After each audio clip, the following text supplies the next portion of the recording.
Bismillahirrahmanirrahim. Assalamualaikum warahmatullahi wabarakatuh. Pada kesempatan kali ini saya Tommy Azmi Saputra akan menerangkan tentang pasar valuta asing. Nah, di sini apa sih itu pasar valuta asing? Valuta asing atau falas merupakan mata uang yang dikeluarkan sebagai alat pembayaran yang sah di negara lain. Nah, valuta asing ini akan mempunyai suatu nilai apabila valuta tersebut dapat ditukarkan dengan valuta lainnya tanpa pembatasan.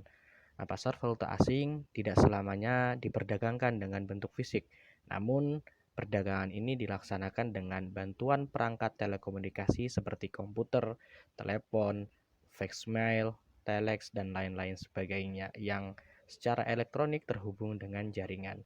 Sedangkan pengertian yang lain adalah falas ini merupakan mata uang asing yang difungsikan sebagai alat pembayaran untuk membiayai transaksi ekonomi, keuangan internasional, dan juga mempunyai catatan kurs resmi pada bank sentral.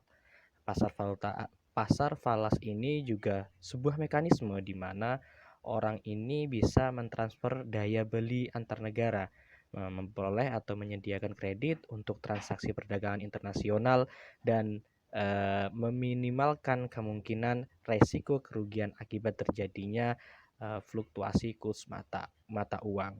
Nah, transaksi valuta asing ini akan selalu tergantung oleh nilai kurs mata uang yang ada di suatu negara dan dapat saja berubah sewaktu-waktu sesuai dengan kondisi perekonomian negara tersebut.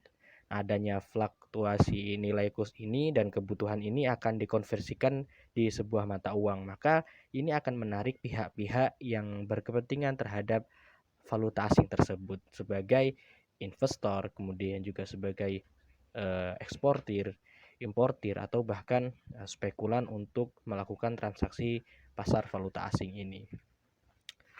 Kemudian seperti yang kita sudah ketahui ya, setiap negara ini memiliki mata uang yang berbeda-beda. Antar negara itu mata uangnya berbeda yang satu dengan yang lain. Sehingga dalam melakukan transaksi ini, melakukan transaksi perdagangan ini, negara lain ini itu dibutuhkan suatu perhitungan, suatu nilai tukar antar mata uang suatu negara terdapat negara lain. Sehingga perhitungan ini lebih dikenal dengan kurs valuta asing. Kurs ini bisa memberikan patokan berapa nilai mata uang asing yang dilihat dari rupiah kita. Kemudian yang selanjutnya adalah pelaku pasar valuta asing. Nah, pelaku pasar valuta asing ini ada beberapa. Yang pertama adalah dealer falas bank dan non-bank.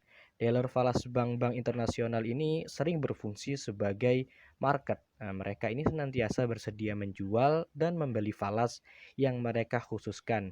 Biasanya mereka mempertahankan suatu porsi persediaan terhadap falas yang dikhususkan. Yang kemudian pelaku pasar valuta asing yang kedua adalah perusahaan dan individu. Perusahaan dan individu ini menggunakan pasar falas untuk mempermudah pelaksanaan transaksi. Mereka melaksanakan transfer investasi dan komersial biasanya. Kelompok ini terdiri dari importir-importir, investor portofolio, kemudian investor internasional, kemudian perusahaan multinasional. Mereka juga menggunakan pasar falas untuk tujuan investasi biasanya. Yang selanjutnya ada bank sentral. Dalam hal ini, bank sentral memiliki peran untuk stabilkan kurs mata uang yang ada di negara yang ia kenali. Dan bank sentral ini memiliki fungsi serta peran sebagai pengawas dan pengadilan dalam melakukan transaksi jual beli valuta asing atau falas. Yang selanjutnya ada bank umum. Nah, bank umum ini melakukan transaksi jual beli untuk transaksi jual beli falas ya, untuk memberi untuk berbagai keperluan antara lain melayani nasabah yang ingin menukarkan uangnya ke dalam bentuk mata uang lain untuk memenuhi kewajiban dalam bentuk valuta asing. Yang selanjutnya nomor 5 ini adalah spekulator dan arbitrase. Spekulator dan arbitrase ini merupakan transaksi dalam pasar falas untuk memperoleh keuangan.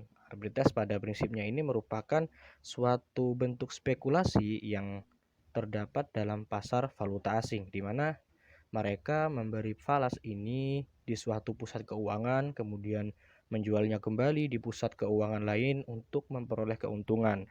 Kegiatan arbitrase ini juga dimungkinkan oleh apa dimungkinkan oleh kemudahan dan kecepatan transfer dalam alat telegrafik antara pusat, kemudian keuangan satu pusat dengan pusat keuangan dunia lainnya.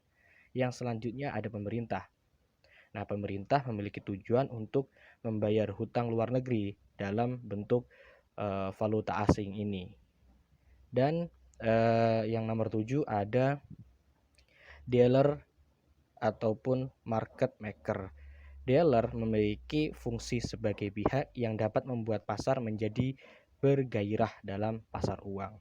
Dan yang terakhir ada pialang. Nah, pialang ini merupakan orang yang memiliki fungsi sebagai perantara untuk mempertemukan antara permintaan dan penawaran terhadap mata uang tertentu.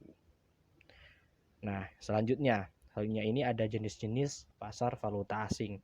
Jenis-jenis pasar valuta asing ada 4. Yang pertama, pasar spot, yaitu transaksi pembelian dan penjualan valuta asing untuk penyerahan pada saat itu atau over the counter. Untuk penyelesaiannya paling lambat dilakukan dalam jangka waktu 2 hari.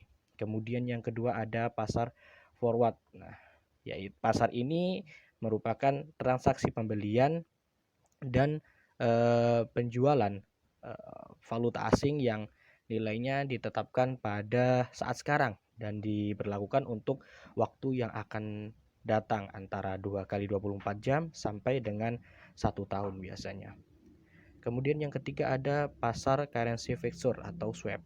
Nah, pasar ini merupakan kontrak pembelian dan penjualan valuta asing dengan harga spot yang dikombinasikan dengan pembelian antara penjual falas yang sama dengan harga forward dalam jangka waktu di masa depan, atau dengan kata lain pertukaran mata uang dengan mata uang lainnya ini tidak diperlukan dengan tunai, melainkan berjangka waktu dengan waktu yang cukup lama.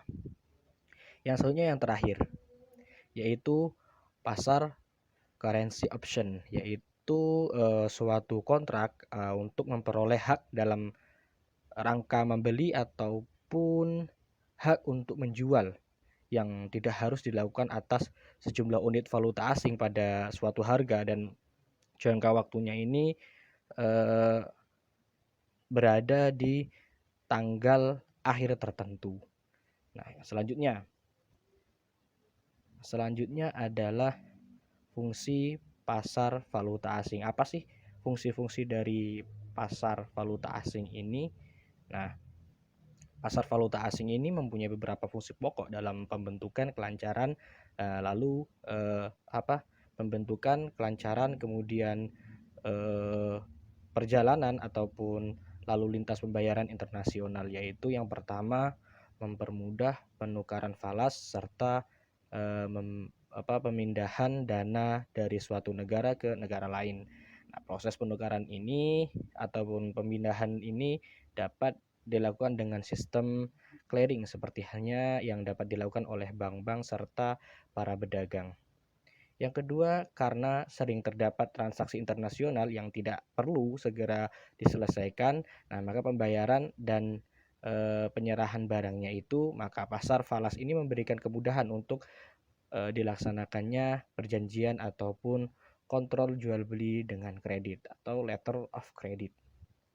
Yang ketiga, kemungkinan dilakukannya hedging. Seseorang pedagang ini melakukan hedging apabila dia pada saat yang sama melakukan transaksi jual beli falas di pasar yang berbeda. Nah, untuk menghilangkan ataupun mengurangi resiko kerugian akibat hubungan perubahan kurs biasanya. Hedging ini dapat dilakukan di pasar jangka panjang ataupun forward market. Kemudian yang terakhir, belum yang terakhir, yang keempat, sebagai mekanisme di mana orang dapat mentransfer daya beli antar negara. Kemudian yang selanjutnya yaitu sebagai tempat untuk mendapatkan atau menyediakan kredit untuk transaksi perdagangan internasional.